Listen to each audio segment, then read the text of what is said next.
Salut à tous, on se retrouve pour l'épisode 3432 du Zap Image. On commence aujourd'hui en ce samedi 27 septembre avec des anniversaires. Et on commence tout d'abord avec le jeune portugais du Paris Saint-Germain. Il s'agit de João Neves. Il fête aujourd'hui ses 21 ans. On lui souhaite bien sûr un très bon anniversaire. D'autres annives aujourd'hui comme Granit Xhaka, le milieu défensif suisse de l'équipe de Sunderland. Il fête aujourd'hui ses 33 ans. Ou par exemple Maxwell Cornet, ancien joueur de l'Olympique Lyonnais, il fête aujourd'hui ses 29 ans. On continue, on va parler maintenant de ce qui s'est passé hier soir vendredi. Quelques rencontres, on commence tout d'abord en Ligue 1. Il y avait une rencontre entre l'équipe de Strasbourg et l'Olympique de Marseille. Et c'est l'Olympique de Marseille qui s'est imposé 2-1. Du côté de Strasbourg, on sait que Strasbourg c'est une très belle équipe, surtout chez eux à la Méno, à domicile. Et ben Marseille a réalisé quand même une grosse performance imposant 2-1. Pourtant il perdait 1-0. Ouattara était buteur côté strasbourgeois avant que Aubameyang et Murillo marque 2 buts en fin de match et du coup permettent à cette équipe de Marseille de prendre 3 nouveaux points. Donc la semaine est parfaite pour Marseille. Victoire contre Strasbourg à Strasbourg et victoire contre le Paris Saint-Germain où ça faisait plus de 14 ans que l'OM n'avait pas battu le PSG en Ligue 1 à domicile au Vélodrome. Donc voilà, la semaine parfaite bien sûr pour l'équipe marseillaise. Donc cœur de leader pour cette équipe de l'OM qui prépare très bien la réception de l'Ajax Amsterdam, futur adversaire de l'OM en Ligue des Champions semaine prochaine. Donc en tout cas en Ligue 1 pour l'instant ça marche bien.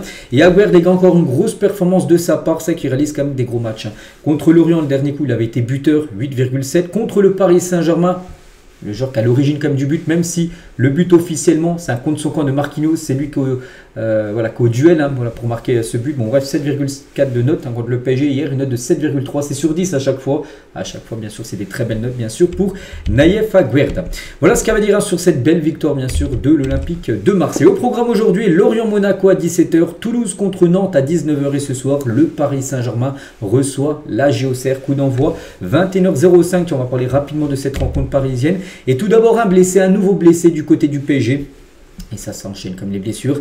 Donc Marquinhos blessé à son tour et absent pour plusieurs semaines. Marquinhos normalement absent 3 semaines. Il devrait revenir certainement après la trêve internationale. Il devrait être forfait également. Avec la sélection brésilienne, donc officielle, Marquinhos, du coup, il est forfait pour affronter le Barça.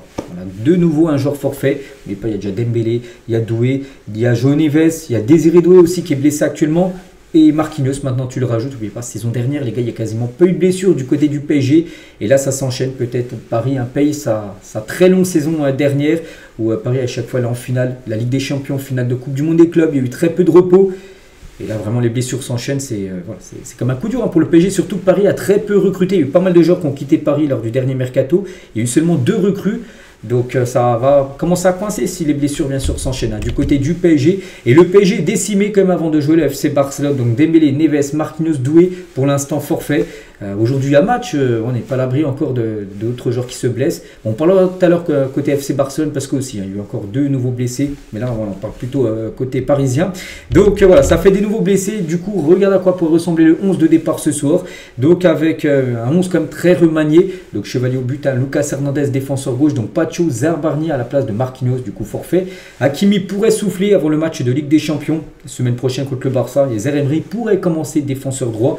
Maïlu, vu que Neves n'est pas là, donc Maïlu titulaire. Normalement avec Vitinha et Lee. Donc Fabien Ruiz lui aussi a des douleurs. Fabien Ruiz n'est même pas 100%.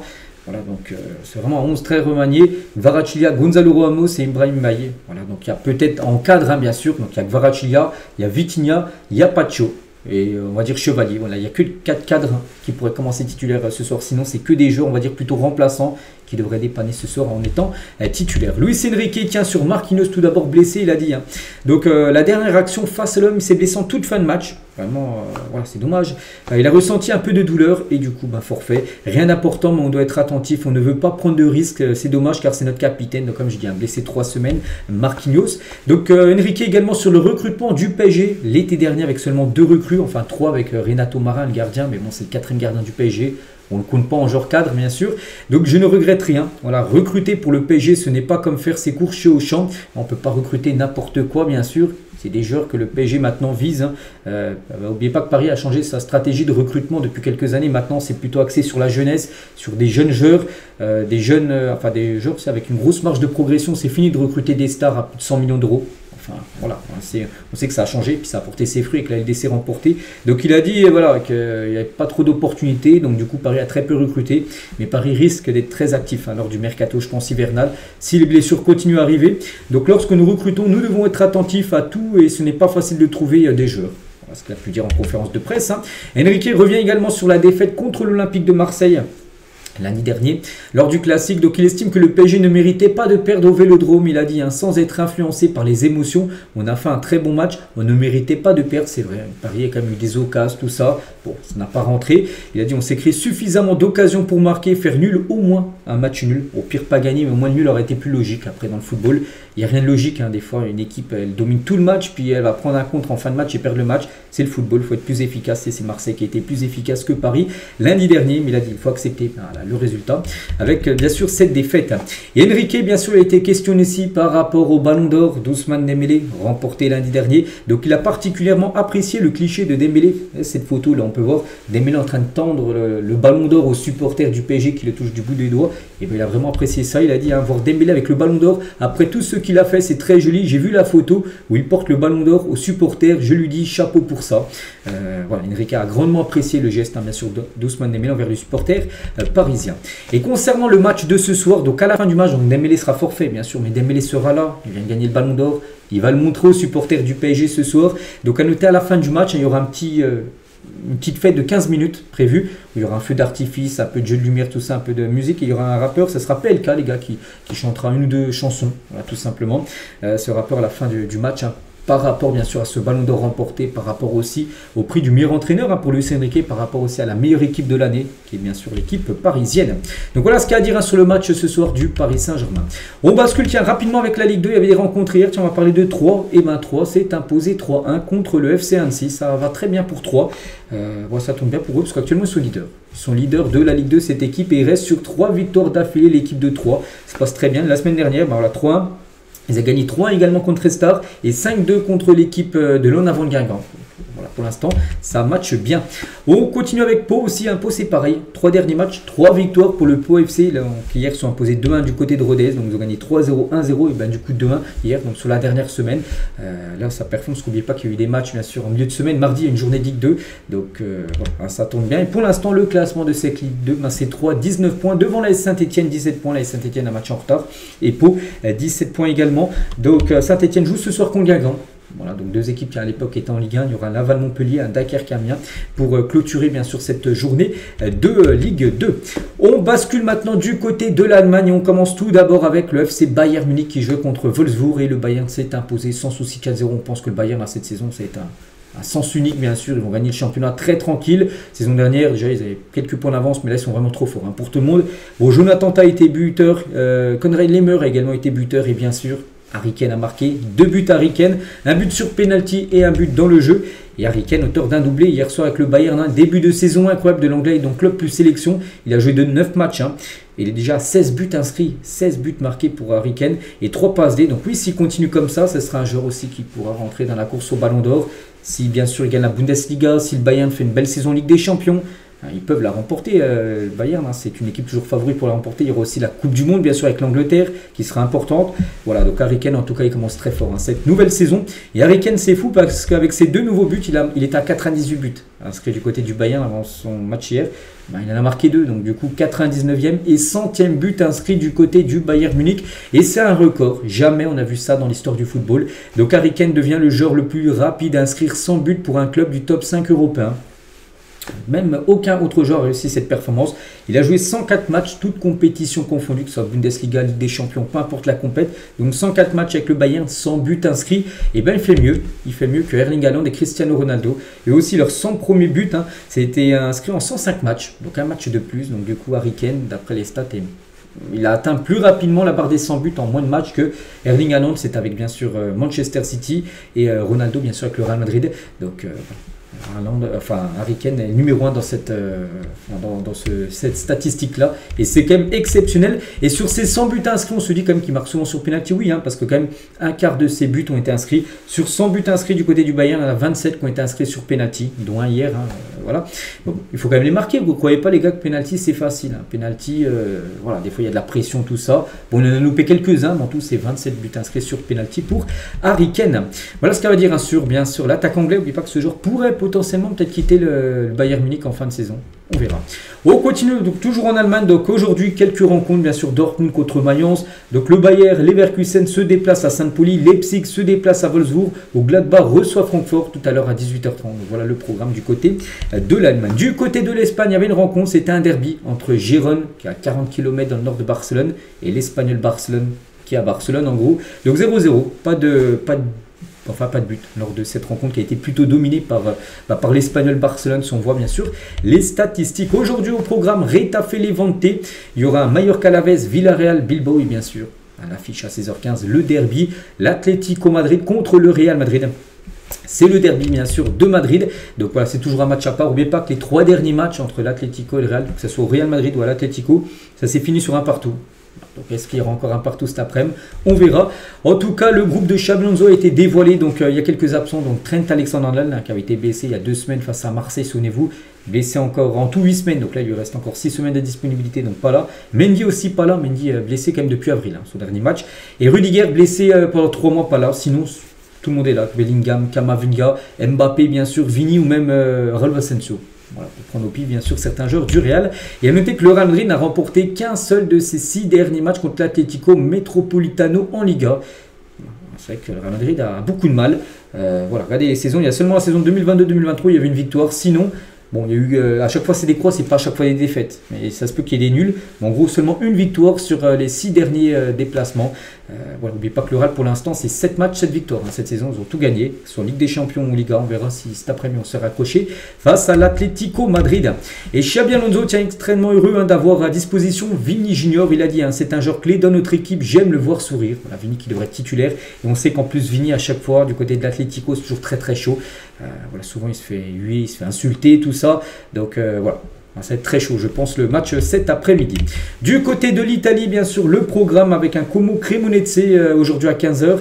La Juventus contre l'Atalanta, c'est la grosse affiche comme du jour à 18h. Et ce soir, l'Inter se déplace du côté de Cagliari. Du côté de la Première Ligue, là aussi, grosse journée football parce que la plupart des grosses équipes anglaises jouent la semaine prochaine en Ligue des Champions. Donc la plupart jouent aujourd'hui pour avoir du temps de repos avant la LDC semaine prochaine. Donc par exemple, tiens, à 13h30, Brentford contre Manchester. Bon, aucun joue la Ligue des Champions ni la Coupe d'Europe, mais voilà, c'est l'affiche à 13h30. Le samedi, il y a toujours une affiche à 13h30. Voilà, c'est celle-là aujourd'hui. Donc Chelsea contre Brighton. Il y aura un Liverpool qui se déplace à Crystal Palace. Ça, c'est une belle affiche. Palace, les gars, n'a plus perdu depuis le mois d'avril. On avait parlé dernier coup, ils sont sur je ne sais plus combien de matchs d'affilée sans perdre, depuis le mois d'avril. Ils vont jouer contre Liverpool qui a tout gagné, là aussi. C'est une belle affiche à 16h, c'est en même temps que le match du Real. Donc City reçoit Burnley, Nottingham reçoit Sunderland et Tottenham reçoit Wolverhampton. Voilà la grosse journée du côté de l'Angleterre. Et tiens, juste quelques infos concernant quelques matchs. Tout d'abord, Manchester contre Brentford. A noté que Amad Diallo est forfait. Il n'est pas blessé, les gars. Donc son absence est due à un deuil familial, a révélé Ruben Amorim. Qui est certainement décédé, voilà, un de ses proches, donc on lui envoie toute notre force, c'est pour ça qu'il n'est pas présent. Bien sûr, pour cette rencontre, à noter, un autre joueur est absent, donc lui pour blessure, c'est le Marocain Mazraoui, voilà, donc qui est absent. Le latéral, je ne sais plus s'il joue à gauche ou à droite, mais bref, il n'est pas là pour le match. Cet après-midi contre Brentford, à noter que ce sera le retour d'Mbeumo, Bryan Mbeumo, l'attaquant de Manchester, dans son ancien club, bien sûr, l'équipe de Brentford. Du côté de Chelsea joue contre Brighton à 16h. Cole Palmer, les gars, forfait. Officiel, Enzo Maresca, le coach de Chelsea, annonce le forfait de Cole Palmer pour les 3 prochaines semaines. Il devrait revenir après la trêve internationale. L'Anglais souffre d'une blessure à l'aine. Voilà. Donc il va louper le match contre le Brighton. Il va louper aussi le match contre le Benfica. La semaine prochaine, il y a un Benfica-Chelsea en Ligue des Champions. Il ne sera pas là. Et Liverpool aussi, Chelsea-Liverpool en Première Ligue. Il sera absent. Donc bon rétablissement à Cole Palmer qui a fini 8e, on se souvient, au Ballon d'Or. Toujours avec les matchs du jour, tiens, il y a aussi un Manchester, il est où City là, City Burnley. Donc Burnley, il y a un certain Kyle Walker, ancien joueur de City. Et tiens, Guardiola en sens Walker, avant de l'affronter aujourd'hui, l'un des meilleurs latéraux de tous les temps en gros. Il contrôlait les ailiers, je dormais comme un bébé avec lui sur le côté, donc il peut gérer les meilleurs ailiers bien sûr du monde avec sa vitesse. C'est un arrière droit incroyable, l'un des plus grands en termes de régularité, aucune blessure, genre chaque match, une figure incroyable dans le vestiaire. Bon après là il avait pris de l'âge, c'est pour ça qu'il était plus trop désiré du côté de City, mais quand il est à son prime bien sûr Walker, il sait que Guardiola, voilà, il savait que c'était l'un peut-être le meilleur défenseur droit qu'il y avait au monde. Donc voilà, il va l'affronter cet après-midi bien sûr lors d'un match. Voilà ce qu'on va dire sur les rencontres aujourd'hui en première ligue. On prend la direction du Portugal à une rencontre hier. Le Benfica comment dire, José Mourinho, ils se sont imposés contre Gil Vicente 2-1. Bon, parfait. Deuxième victoire à la tête du Benfica pour Mourinho. Donc le Benfica revient à une longueur du FC Porto, mais avec un match de plus. Porto pour l'instant c'est 18 points pris sur 18 possibles. Donc voilà, Porto même avec un match en retard, ils ont toujours un point d'avance. Donc Porto joue aujourd'hui son match. On prend la direction aussi du championnat saoudien avec une très grosse affiche. Donc l'équipe d'Al Ittihad contre l'équipe d'Al Nasser. Donc là c'est deux gros clubs bien sûr saoudiens. C'était un gros match. Et c'est Al Nasser, l'équipe de CR7 qui s'est imposée 2-0 face à l'équipe de Karim Benzema. Les buteurs, Mané, buteur passeur D à Mané. Buteur et passeur D pour CR7 et CR7 buteur. Son 946e but du côté de sa carrière de footballeur tout simplement. Donc déjà les retrouvailles les gars entre Cristiano Ronaldo et Benzema, deux légendes du côté du Real. N'oubliez pas que Cristiano Ronaldo, meilleur buteur de l'histoire du Real Madrid. Benzema, deuxième meilleur buteur de l'histoire du Real Madrid. C'est deux légendes bien sûr qui se sont retrouvés, deux amis bien sûr aussi CR7. Karim Benzema, 2 ballons d'or également les deux. Et pour revenir sur Ronaldo, comme je dis, son 946e but, donc il avance encore 54 buts et il atteindra cette barre des 1000 buts qui s'est fixé bien sûr Cristiano Ronaldo. Et c'est que sur ce début de saison, c'est fort, Ronaldo, c'est 5 matchs joués, 6 buts, voilà déjà, donc on peut voir les matchs là. Puis 40 ans, surtout Cristiano Ronaldo, donc voilà, c'est vrai, très fort. Donc là, notez que là on voit, enfin non, plutôt c'est 6 matchs, 5 buts plutôt, dans ce sens-là, mais bon, voilà, c'est très fort, sans compter les buts aussi qu'il a mis avec le Portugal lors de la dernière trêve internationale. Et concernant Sadio Mané, buteur et passeur D aussi, donc 21 buts et passes D sur ses 18 derniers matchs avec Al Nasser, donc 14 buts et 7 passes D. Voilà, lui aussi ça performe bien, Sadio Mané du côté du club saoudien. Voilà tout ce qu'il y a à dire sur les rencontres d'hier, sur le programme aujourd'hui. On continue avec d'autres infos, on prend la direction du FC Barcelone et c'est une catastrophe les gars. Pour le Barça, pourquoi? Parce que Rafinha et Ruan Garcia, deux cadres, c'est deux titulaires indiscutables, sont forfaits face au PSG. Le gardien s'est blessé ce matin à l'entraînement, il va même se faire opérer, Ruan Garcia. Ça c'est une catastrophe. Blessé quasiment 6 à 8 semaines. Donc ils seront absents jusqu'à la trêve internationale. Donc oui c'est sûr. Et puis même Ruan Garcia, ça pourrait même jusqu'à la trêve internationale du mois de novembre lui. Donc c'est deux coups durs. Voilà, parce qu'ils ne seront pas là déjà pour le match de demain, ni pour le match mercredi face au PSG. Donc 3-4 semaines bien sûr pour Ruan Garcia, ça pourrait même être un peu plus. Et 3 semaines d'arrêt pour Rafinha qui reviendra lui après la trêve internationale du mois d'octobre. Ça c'est un coup dur du côté du FC Barcelone. Et Ruan Garcia ne sera pas non plus disponible pour le Classico Bernabéu parce que le Classico c'est le 26 octobre, on est le 27 septembre. C'est dans moins d'un mois maintenant et il ne sera pas de retour. Voilà, Ruan Garcia. Donc du coup Chesney, le deuxième gardien, la doublure, devrait être du coup dans les cages lors des prochains matchs du FC Barcelone. Et du coup ça va faire pas mal d'absents quand même pour ce Barça PSG mercredi. Donc côté Barça, du coup Rafinha, Ruan Garcia, on rajoute aussi Gavi, Fermin Lopez qui sont aussi forfaits. Et du côté du PSG, donc Dembélé, Doué, Neves et Marquinhos, qu'on a parlé tout à l'heure aussi, Marquis qui n'est pas là. Donc voilà, mon 4-4 après. C'est dommage parce que nous quand on voit des grands matchs comme ça, on veut que les meilleurs joueurs soient là. Dembélé, Ballon d'Or, on aurait voulu qu'il soit là comme Doué, tout ça. Et même Rafinha, on aurait voulu qu'il joue face au PSG. Et aucun sera présent pour la rencontre. Mais à noter côté Barça, malgré les deux mauvaises nouvelles, comme une bonne nouvelle, c'est le retour de Lamine Yamal.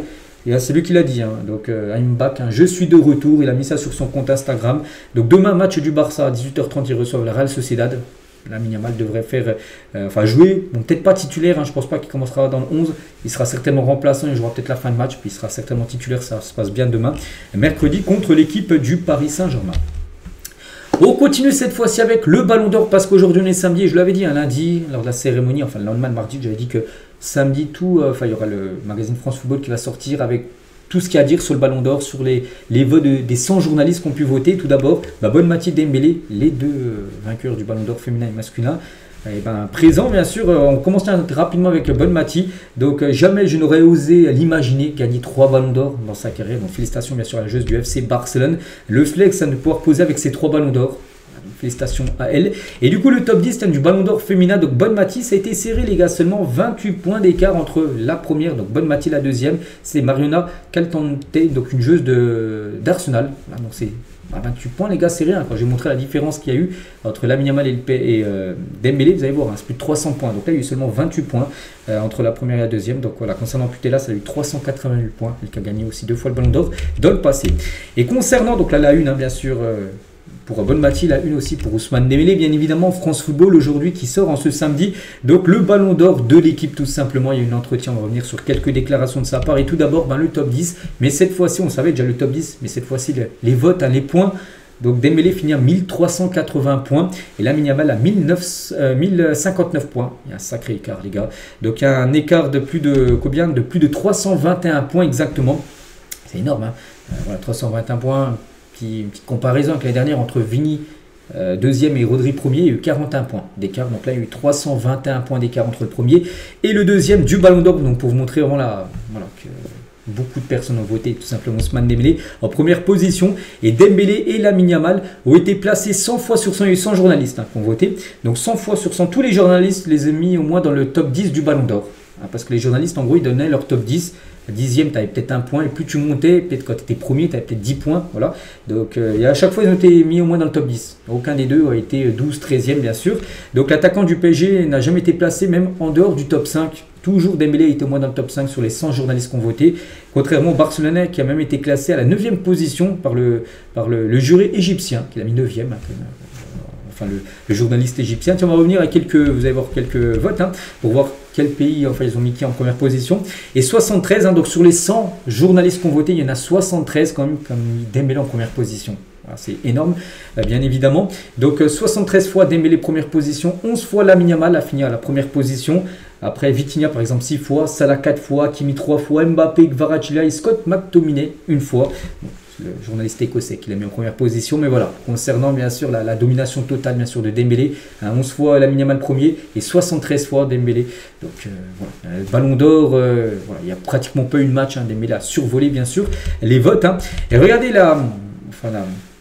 si c'est l'enveloppe que devait lire en entier, bien sûr, Ronaldinho. Ronaldinho, vous savez, il n'a même pas dit le Ballon d'Or 2025 France Football et il a juste dit Dembélé. Mais c'est ça qu'il aurait dû lire tout ça, c'est ce qu'il devait lire. Il a juste lu ce qui était en rouge, tout simplement. Ronaldinho, voilà, l'enveloppe qu'on a pu voir par rapport à la cérémonie. Et tiens, quelques déclarations d'Ousmane. Donc, tout d'abord, il a dit Karim Benzema, c'est le premier Ballon d'Or du peuple. Moi, je suis le deuxième Ballon d'Or du peuple. On est tous les deux issus des quartiers. On y a grandi. Et être au plus haut niveau mondial, à remporter un Ballon d'Or, c'est exceptionnel. Toujours avec Dembélé, il est interviewé, bien sûr, par France Football. Donc, c'est aujourd'hui, tiens, dans le journal France Football. Donc, c'est un grand mot, un meilleur joueur du monde. Il a dit, pour moi, ça ne veut rien dire. Ça peut changer tous les week-ends. Un match, tu n'es pas bon. On va dire, tu es nul. L'autre match, tu es le meilleur du monde. Voilà, mais bon, pour l'instant, c'est lui le meilleur du monde parce que c'est lui qui a été le plus régulier, c'est lui qui a été le plus décisif, le plus impressionnant parce qu'il a pu remporter, bien sûr, ce magnifique trophée du Ballon d'Or. Donc, toujours avec Dembélé, donc, qui m'a félicité en premier, Lionel Messi. C'est Messi, les gars, qui a envoyé le message, bien sûr, de félicitations. Il m'a envoyé un message directement privé, Léo Messi. Voilà, il a certainement reçu la cérémonie, Messi, et dès qu'il a vu Dembélé, direct, ils ont envoyé un petit message. Donc, Xavi et Luis Suarez m'ont aussi adressé leurs félicitations. Ils étaient tous très heureux pour moi, des anciens coéquipiers, bien sûr, d'Ousmane. Le journaliste lui dit, donc le projet du PSG a été porté par Ibrahimovic, Neymar, Messi, Mbappé à l'époque, et c'est finalement avec vous qu'il s'est consacré, parce que le projet du PSG c'était remporter la Ligue des Champions avec Zlatan, tout ça, Neymar, Messi, ça n'a pas pu marcher, mais c'est plutôt avec, on va dire, l'ère, du coup, Dembélé, on va dire. Il a dit, non, pas avec moi, arrêtez de dire avec moi, c'est avec tout le monde, c'est avec l'équipe, c'est pas Dembélé qui a remporté la Ligue des Champions, c'est le PSG, où il y avait bien sûr Ousmane Dembélé dans l'équipe qui a gagné la LDC. Il a dit, on est une équipe en gros, quand tu vois Achraf Hakimi, Nuno Mendes, tous les autres, c'est tout un groupe, c'est le Ballon d'Or de l'équipe. Voilà ce qu'il a pu dire Ousmane. Il revient aussi sur les moqueries qu'il avait à l'époque, sur la maladresse devant le but. C'est que souvent il a été critiqué dans le passé, il arrivait devant le but, il driblait 3-4 joueurs, il arrivait, il tirait à côté. Ça c'est un gros problème. Maintenant il a changé, il les met au fond. Je m'en fichais complètement. Si t'aimais bien, t'aimes bien. Si t'aimes pas, c'est comme ça. Vous ne prenez ou vous me prenez pas, en gros. Même si je voulais marquer des buts, je ne faisais pas exprès de tirer là-haut. Voilà, parce qu'avant, peut-être il forçait un peu plus. Peut-être là aussi, il a mûri dans son football, tout simplement, Dembélé. Il se précipite peut-être un peu moins. Il a travaillé aussi pour être plus finisseur. Et avec tout ce travail, il a pu gagner de grands trophées, comme ce Ballon d'Or remporté, bien sûr, l'année dernière. Tiens, on va revenir maintenant sur des votes. Bon, je ne vais pas vous montrer non plus les 100 journalistes qui ont voté, mais allez, peut-être une petite vingtaine pour voir à peu près ce qu'ont voté, bien sûr, chaque journaliste. Donc, tout d'abord, le journaliste français, donc c'est Vincent Garcia au Ballon d'Or. Donc, il a mis Dembélé numéro 1. Il a mis Lamine Yamal numéro 2. Donc, Hakimi, bon, je ne sais pas si c'était à chaque fois, par exemple, Mbappé à la 8e position. Donc, là, c'est à chaque fois que Dembélé en première position. Par exemple, le journaliste camerounais, donc il a mis lui Dembélé aussi en première position. Donnarumma, il a mis 3 Parisiens, enfin même dans le top 5, il a mis 4 Parisiens. Juste Lamine Yamal à la 4e position, il met Mbappé 6e et Vitinha à la 7e position. Le journaliste ivoirien, donc il a mis Dembélé, Hakimi, Vitinha, Mbappé. Donc Lamine Yamal à la 5e position. Le journaliste israélien, donc lui aussi il a mis Dembélé en première position devant Lamine Yamal, Vitinha, Rafinha. Voilà, on peut voir bien sûr tous les autres joueurs. Hein. Le journaliste de la RDC, donc Dembélé premier, Hakimi, Doué, Rafinha, Mbappé. Pas de Lamine Yamal les gars. Voilà, pas de Lamine Yamal dans le top 5 hein, pour le journaliste de la RDC. Concernant le journaliste guinéen, donc pas de Guirassy premier, on peut mettre Guirassy, hein, c'est un journaliste guinéen, non, il a mis plutôt Guirassy oui, à la 3e position, Rafinha 2e et Dembélé 3e, donc Lamine Yamal par exemple à la 4e position. Le journaliste portugais, bon à chaque fois on peut voir les noms, hein, je ne vais pas dire à chaque fois comment ils s'appellent bien sûr les journalistes, donc Dembélé premier, Vitinha, donc là il aussi il avait le choix, hein, le journaliste portugais, il aurait pu mettre bien sûr du Vitinha, Nuno Mendes aux premières positions, il a mis quand même Dembélé bien sûr, donc Lamine Yamal à la 3e position. Le journaliste ougandais, donc Dembélé premier, Vitinha, Neves, Lewandowski 4e position, donc pas de Lamine Yamal ni de Hakimi dans le top 5 hein, pour le journaliste ougandais. Le journaliste japonais tient au ballon d'or, donc Dembélé, Hakimi, Pedri, hein, tiens quelqu'un qui met enfin Pedri haut, parce que Pedri on le voit très rarement, hein, on ne voit jamais Pedri, et c'est fou les gars, Pedri trop sous-estimé, donc lui il a quand même mis Pedri quand même à la 3e position, peut-être ce journaliste qui suit un peu le football, ce journaliste japonais, bon après Lamine, bon après il est parti sur du Wirtz, hein, sur de Declan Rice, hein, ça partait bien, puis à la fin, voilà, McTominay, tout ça, il y avait peut-être d'autres joueurs à mettre, bon. Voilà, chacun vote comme il veut, bien sûr. On continue avec le journaliste turc, hein, donc Dembélé, Lamine Yamal. De toute façon, Dembélé, hein, sur les 100 journalistes, 73 fois, il a fini premier, donc souvent il est là. Hein. Lamine 2e, bien sûr, ou Vitinha à la 4e position. Le journaliste norvégien, bah, il n'a pas mis Haaland au premier. On se dit Haaland, il va être premier, c'est le journaliste norvégien. Il n'est même pas dans le top 10, c'est Erling Haaland, hein, ça c'est fou. Hein. Bon, 6 Parisiens dans son top 10, il a mis Dembélé premier, Vitinha 3e, Hakimi 7e, Ruiz 8, Gvara 9, Nuno Mendes 10, et même pas de Haaland dans le top 10, alors que c'est le journaliste norvégien qui a voté. Voilà. Il fait ce qu'il veut, hein. Peut-être qu'il n'aime pas trop Haaland. Hein. Le journaliste brésilien, donc là, voilà, maintenant c'est d'autres pays en gros qui n'ont pas mis Dembélé en première position. Donc là, par exemple, Dembélé 5e hein, seulement pour le journaliste brésilien. Il a mis Lamine, Rafinha, Vitinha, Kvaratskhelia. Il a mis Vigne à la 8e position. Voilà. Par exemple, le journaliste algérien, donc lui c'est Lamine Yamal, de nouveau premier, devant Dembélé, Rafinha, Pedri ou Hakimi. Il met aussi Doué à la 8e position, le journaliste algérien.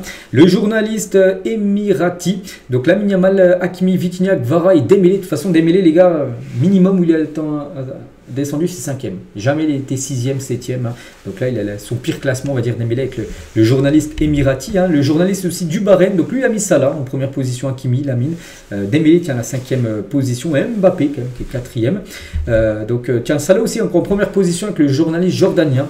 Voilà, on peut voir le classement. Cole Palmer 4e. Hein. C'est vrai que Palmer, n'oubliez pas, il a fini 8e au Ballon d'Or. Donc on se dit que oui, souvent il a dû finir dans le top 10. Donc là, par exemple, un journaliste qui lui a donné des points à Cole Palmer. Le journaliste aussi sud-africain, donc avec Salah, Dembélé, Lamine Yamal, Vitinha, Hakimi. Hein. Le journaliste géorgien Kvaratskhelia, il a mis en première position. Voilà. Dembélé, après Gvara, oui, il a fait une belle saison après être premier, j'en sais rien, après, parce que les Géorgiens, bien sûr. Donc Vitinha, il a mis pas mal de Parisiens, bien sûr, hein, parce que là, à part Lamine Yamal, c'est que des Parisiens, bien sûr, dans son top 6. Et le journaliste écossais, bien sûr, qui a mis Scott McTominay en première position. Une fois il est arrivé premier, ben, c'est là. Mais pas, il a été élu comme meilleur joueur de Serie A, bien sûr, Scott McTominay. Bon. Voilà. Après, un peu surprenant, les gars, il a mis du McAllister 6e, du Denzel Dumfries à la 5e position. Bon. Après, il vote, hein, il fait ce qu'il veut. Il a mis ce vote-là. Le journaliste aussi du Mozambique, hein, avec Mbappé premier. Kylian Mbappé premier. Hein, je crois qu'il a fini pas beaucoup de fois. Je crois une seule fois pour Mbappé premier. Ben, c'est pour le journaliste Mozambique qu'il a mis en première position. Par exemple, Lamine Yamal à la 3e et Dembélé à la 5e position. Le journaliste aussi marocain, avec Hakimi, il a mis bien sûr en première position. Lamine Yamal 2e. On n'oublie pas que Lamine Yamal est espagnol et aussi marocain. Bon, il a choisi de représenter bien sûr l'Espagne, mais il aurait pu jouer pour le Maroc. N'oubliez pas Lamine Yamal. Hein. Donc Dembélé 3e, par exemple, il y a Cole Palmer à la 8e position, son classement après finale. Hein. Donc voilà, là j'en ai montré peut-être une vingtaine, il y a plus de 100 journalistes. Si vous voulez avoir tous les votes de tous les autres pays, en Allemagne, en Angleterre, en Italie, tout ça, bah, achetez le magazine France Football et vous aurez bien sûr tous les votes. Et concernant l'action aussi, parce que sur cette cérémonie, on savait, bon, ça n'a pas été dit lundi, mais aujourd'hui dans le journal du coup, on sait l'action la plus belle collective. En gros, c'est un but, il y avait 5 buts différents et du coup bah, c'est le but du Paris Saint-Germain en finale de Ligue des Champions contre l'Inter, où là c'est Vitinha qui prend le ballon dans le camp du PSG, il avance, il fait une 2 avec Dembélé, tout ça, puis il l'envoie après à, comment dire, à Désiré Doué, c'est le but de Désiré Doué, et ben ce but là a été élu plus beau but enfin plus belle action collective en gros. C'était désigné aujourd'hui dans le journal France Football. Rapidement aussi avec le classement complet du trophée Copa remporté par Lamine Yamal. Donc 124 points devant Désiré Doué, 72 points. Alors le creux, puis après bien sûr... Après, on peut voir Neves qui a fini 3e, tout ça. Donc, Miles Lewis Kelly qui a 0 points, même Youb Boadi, 0 points aussi pour le joueur de Lille. Et concernant le classement complet également pour le meilleur gardien, donc le trophée Yashin, avec Donnarumma qui finit avec 486 points, c'est énorme, 120 points pour Alisson Becker. Donc, un véritable plébiscite sur 100 journalistes qui ont voté. Il a fini 93 fois la première position, Donnarumma. Il y a eu seulement 7 journalistes qui n'ont pas mis premier. Donc là, ça a été une domination totalement écrasante. Il a déjà gagné, bien sûr, ce trophée Yashin. Il avait gagné en 2021, quand, bien sûr, l'Italie de Donnarumma avait gagné l'Euro. Voilà ce qu'il y a à dire sur cette cérémonie du Ballon d'Or, enfin avec les détails un peu plus près, mais on va dire des votes. Peut-être je vous remontrerai demain, on verra s'il y en a des nouveaux qui sont sortis. On continue, tiens, rapidement avec 2-3 autres infos avant de finir. On commence tout d'abord avec le Sénégal qui pourrait retrouver le Brésil en amical en novembre à l'Emirates Stadium. L'Emirates Stadium, c'est en Angleterre, mais je ne sais plus, je crois peut-être du côté de City, je ne me trompe pas. Bon, bref, voilà, un Sénégal-Brésil pourrait être organisé là, lors de la trêve du mois, enfin, Sénégal-Brésil, ouais, mois de novembre. Et toujours, tiens, du côté du continent africain, la liste de la RDC vient d'être dévoilée pour les 2 prochains matchs, bien sûr, des qualifications de la Coupe du Monde. Donc, on peut voir tous les jours à noter que Yohan Wissa est forfait pour ce rassemblement. Officiel suite à la blessure de Giovanni Leoni, donc défenseur central italien de l'équipe de Liverpool. Il s'est fait les ligaments croisés, terrible blessure. Donc, du coup, Liverpool l'enlève de la liste et du coup ajoute Federico Chiesa qui n'avait pas été enregistré pour les joueurs qui peuvent disputer la LDC. Et du coup, Chiesa peut maintenant jouer les matchs de Champions League avec les Reds. Tiens, on va parler d'un autre Reds, c'est Florian Wirtz. Et Rummenigge, tiens, ancien président du Bayern Munich, il a dit j'ai de la peine pour Wirtz, je pense qu'il serait mieux au Bayern qu'à Liverpool. On sait que Liverpool a réussi à signer Wirtz, mais n'oublie pas que le Bayern le voulait aussi. Le Bayern ils ont tenté, et du coup le joueur a préféré aller à Liverpool. Mais voilà, il dit, c'est que Wirtz, pour l'instant, je crois que c'est 6 ou 7 matchs joués, c'est 0 but, 0 passe D. Pour l'instant, il n'a toujours pas été une fois décisif. Donc il dit Rummenigge, en gros, peut-être qu'il a fait le mauvais choix, il aurait dû rejoindre le Bayern Munich. On va parler de Mario Götze, ancien joueur et légende du côté de l'Allemagne, il a été buteur en finale la Coupe du Monde 2014, souvent cité dans les morceaux du rappeur marseillais SCH, et lui a offert un maillot dédicacé, c'est le S Götze numéro 19, souvent SCH, les gars parlent de Götze, Götze lui a envoyé un maillot, tout simplement, au rappeur SCH.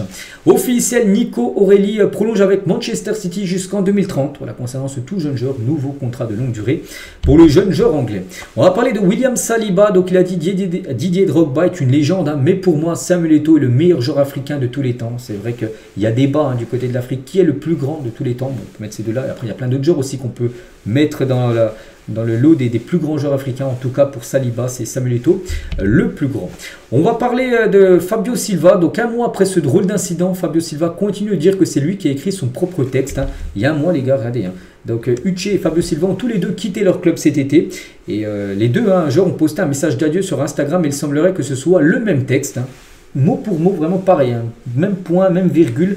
On se dit, est-ce qu'ils ont fait appel à l'intelligence artificielle pour rédiger ça? Donc Fabio Silva réagit par rapport à ça. Il a dit, c'était vraiment marrant. Un ami m'a envoyé les posts qui relayaient ça pour se moquer de moi. Mais je le jure, j'écris mon texte. Je me suis posé et j'ai bien pensé à ce que je voulais dire pour faire mes adieux à Wolverhampton. Donc, parce qu'il a quitté Wolverhampton pour aller à Dortmund. Donc du coup, il avait envoyé un message bien sûr aux supporters. Donc j'ai revu un peu la formulation en anglais. Puis j'ai publié. Quelques jours plus tard, j'ai vu qu'un joueur que j'avais affronté la saison dernière à Las Palmas avait copié mon message mot pour mot. Peut-être qu'il aimait tellement mon message qu'il a voulu le reprendre. Donc voilà. En gros, il dit que c'est lui qui l'a inscrit, qui a inscrit ce message en premier. Et en gros, ce joueur-là, donc Restantus Uche, il a repris exactement le même message en gros que Fabio Silva. On continue les gars avec une info officielle concernant le trophée des champions, le vainqueur de la Ligue 1 contre le vainqueur de la Coupe de France. Donc vu que c'est Paris. La saison dernière, pareil, les deux. Et du coup, premier contre le deuxième la saison dernière de la Ligue 1, donc un PSG Marseille. Ça se jouera au Koweït, voilà.